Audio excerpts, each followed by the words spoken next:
Lucas capítulo 10, versículo 2. Quando eu medito nessa palavra, eu percebo o que o Senhor me revela todos os dias na madrugada. Os nossos ouvidos espirituais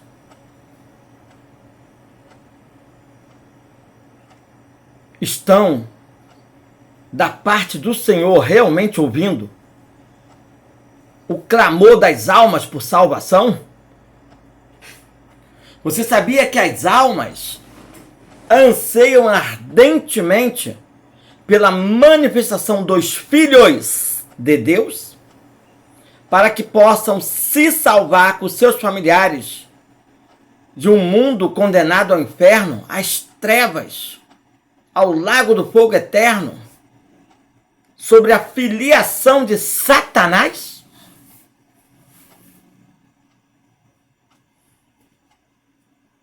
Será que a maioria dos cristãos não se deram conta que estão preocupados com seus compromissos pessoais, que os oferecem conforto e segurança para um futuro melhor? Já parou para perceber quantos pastores e cristãos não reme seu tempo para crescer na graça e no conhecimento da palavra de Deus, principalmente com o uso dos originais grego e hebraico?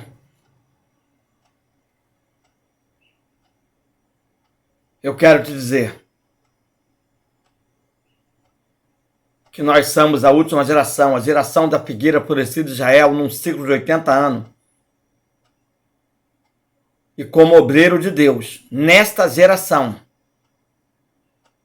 fomos chamados para enfrentar as dificuldades dos dias atuais e aprendermos a se posicionar como cristãos autênticos naquilo que é chamado pós-modernidade e também naquilo que é chamada a pior geração de todos os tempos, a da figueira florescida de Israel, num ciclo apenas de 80 anos, 1948 a 2028. Essa geração é a geração que mais enfrenta conflitos. E é a geração que mais gera conflitos.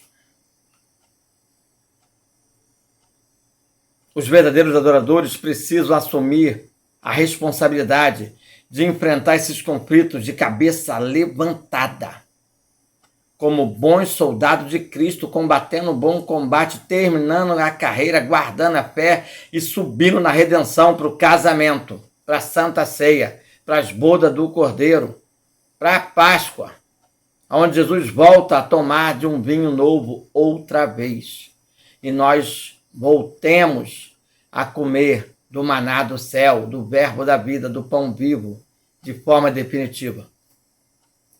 Precisamos ter isso em mente e registrado no coração. Deus tem um plano maravilhoso para transformar esse mundo. Ele já proveu a salvação com a vinda do seu Filho Jesus há 2000 anos atrás, morrendo pela humanidade. E agora nos escolheu para a gloriosa tarefa de ceifeiros da seara do Mestre, para a colheita da Páscoa, dos frutos maduros, dos figos maduros, das uvas maduras, das azeitonas maduras. O desafio da preparação dos ceifeiros é tamanho. E são poucos os ceifeiros. Porém, Jesus quer que seus ceifeiros lutem contra as forças inimigas, expulsando os espíritos malignos e as enfermidades que assolam a humanidade. Esta obra divina é a manifestação do reino de Deus na terra, a qual o povo anseia ardentemente essa manifestação. Aquele que deseja ver o reino de Deus, ele também deve desejar vê-lo crescer. Mas para tal precisa aprender a lutar contra Satanás, pois ele é inimigo mortal de nossa alma. A pregação do reino de Deus deve ser acompanhada da manifestação do poder de Deus contra as forças do pecado, contra as forças das enfermidades, contra as forças bélicas, satânicas, contra as hostes da maldade. Os ceifeiros da última hora precisam ter um preparo de consciência espiritual. Isso está em Efésios 6, verso 12. As armaduras de Deus. A maior luta dos ceifeiros não é contra o que se vê, mas sim contra o mundo invisível das trevas, que é dominado pelo adversário de nossas almas, o qual usa as pessoas para praticar suas maldades contra a palavra de Deus. Graças a Deus que as portas do inferno não prevalecerão contra a igreja. A igreja que adora, que louva, que ama a vinda do Senhor Jesus, acelera a vinda do Senhor Jesus, que prega a vinda do Senhor Jesus, que estuda sobre a vinda do Senhor Jesus, pois Cristo deu a ela a autoridade contra o inimigo para não ser enganada com suas mentiras.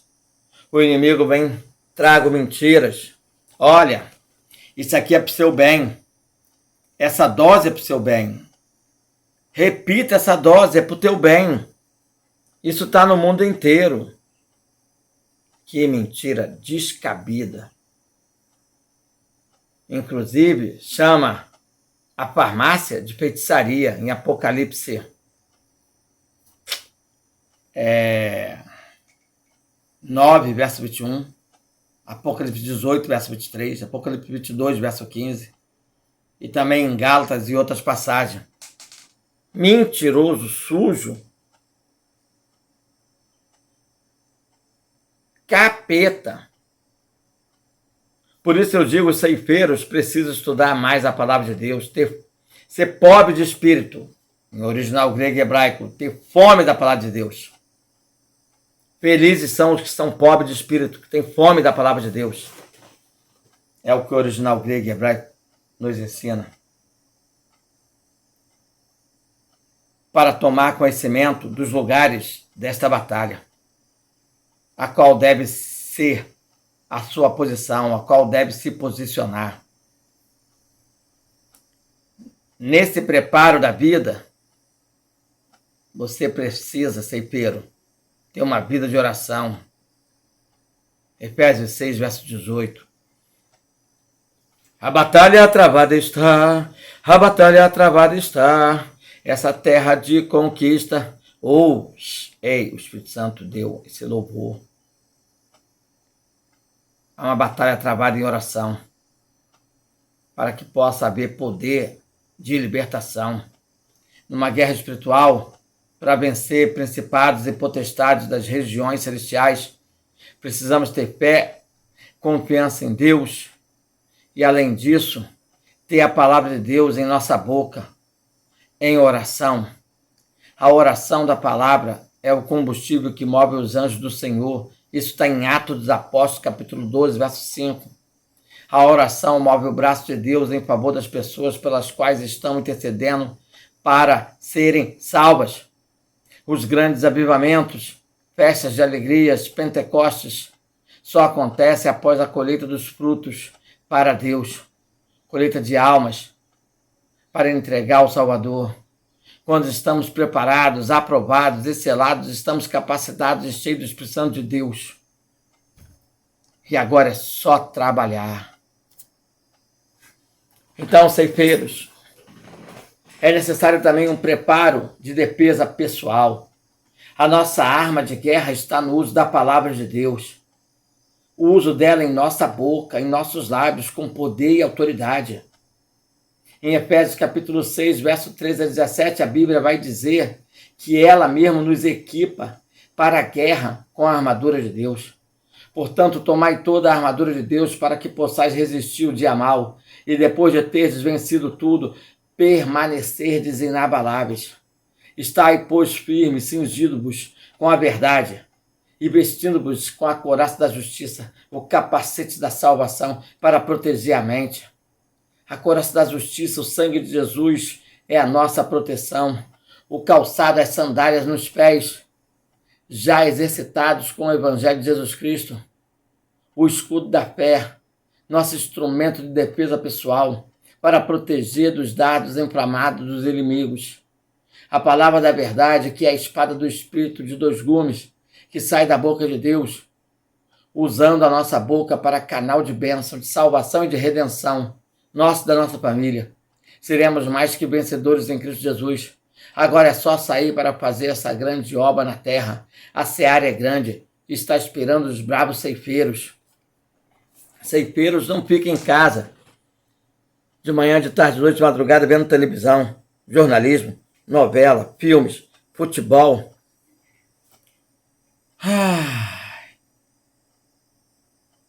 Sabe, os ceifeiros precisam dos princípios espirituais.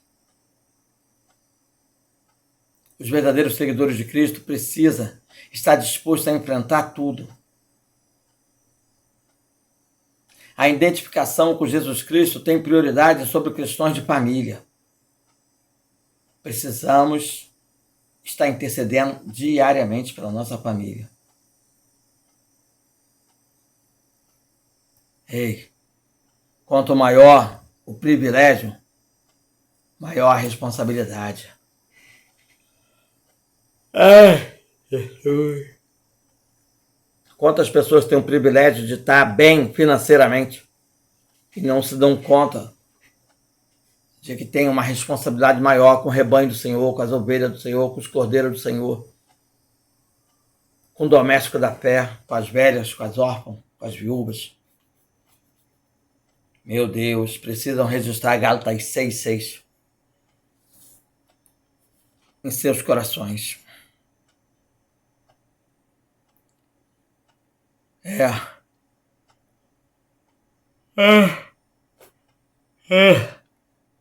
Meu Deus, como eu estou com sono. Gente, eu passo a madrugada buscando a Deus. Passo a manhã servindo a Deus. Passo a tarde produzindo para Deus. Passo a noite focado em Deus. Pouco durmo. Tem hora que...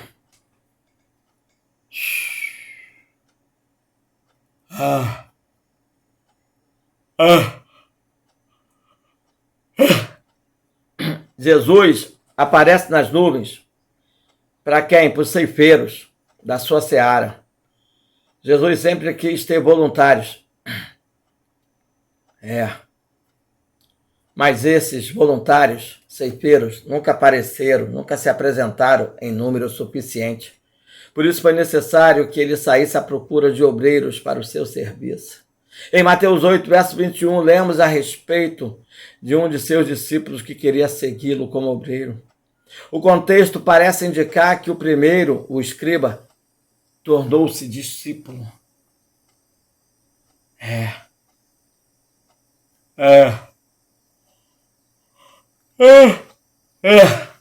Mas também nós lemos que o segundo homem não chegou a ser discípulo, mas um auxiliar a espalhar as boas novas do reino de Deus.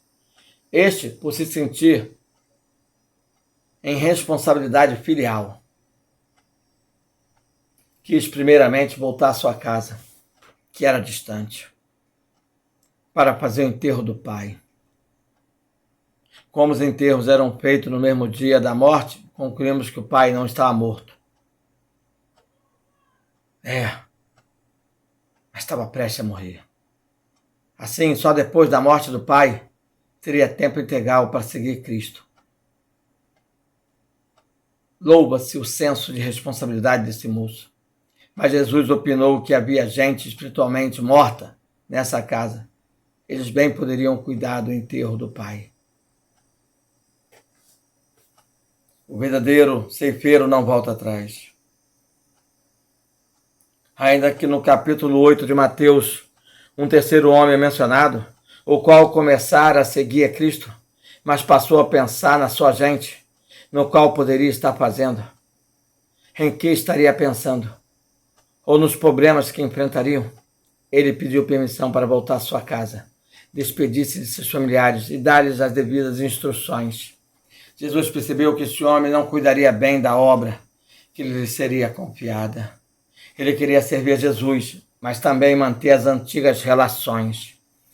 Jesus recusou o seu serviço, avisando-o de que quem olha para trás não é apto para o reino de Deus. Jesus está dizendo que nós, como igreja, precisamos estar preparados para a colheita. Organizar-se, portanto, é bíblico. Planejar é bíblico. Preparar-se para a colheita é bíblico. Executar o que foi planejado é bíblico. Tratar da tarefa que lhe foi concedida é primordial, é bíblico. E estamos no tempo da semeadura e da colheita. Estamos na primavera judaica, próxima à Páscoa. E isso é simultâneo. Um projeto de vida da igreja para a qual todas as suas forças precisam ser mobilizadas. A igreja ideal é uma meta. Muitos não chegam ainda a esse padrão. Por isso, perseverar em buscá-lo é um dever. Meu Jesus. Meu Pai amado. Então a igreja precisa se preparar para trabalhar.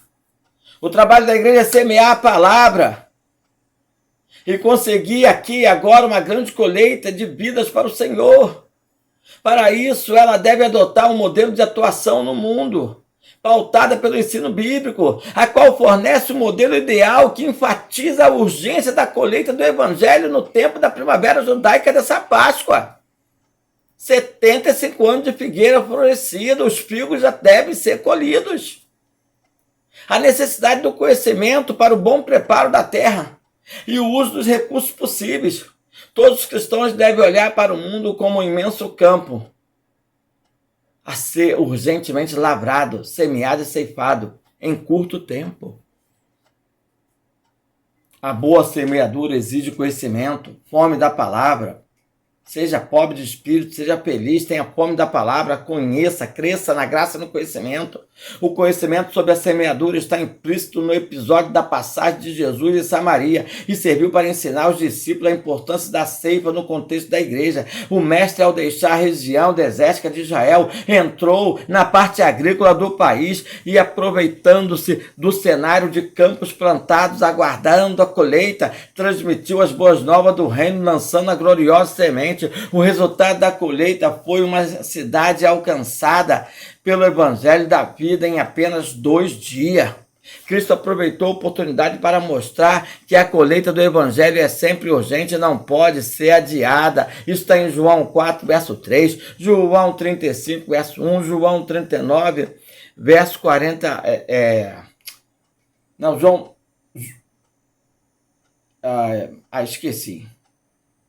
Esqueci. Senhor, dai minha memória. Traz a memória.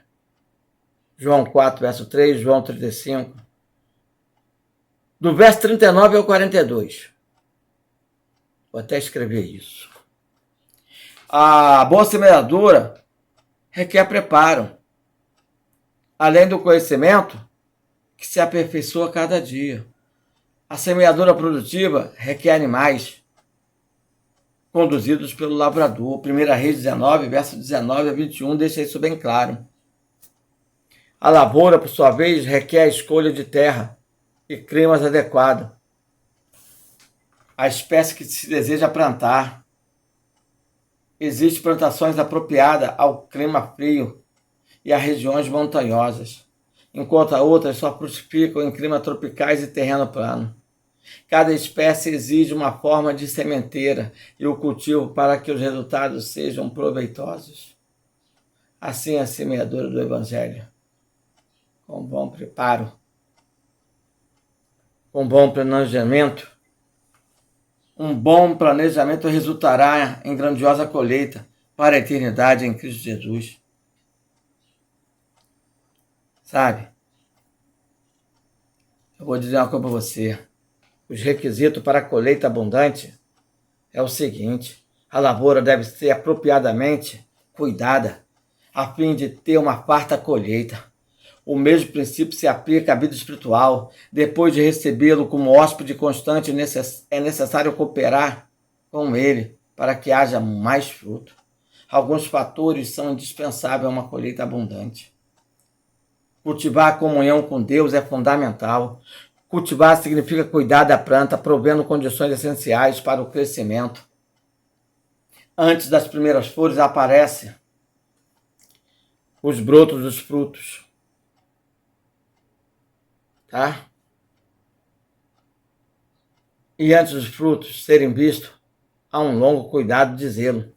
Há uma podagem, há um adubo, há uma regação. Você rega, você aduba, você poda. Você precisa de carinho e atenção para alcançar um bom resultado. E para alcançar um bom resultado é indispensável cultivarmos nossa relação com o Pai, pois Ele é quem nos proporciona um bom desenvolvimento. Isso está em 1 Coríntios 19, verso 1.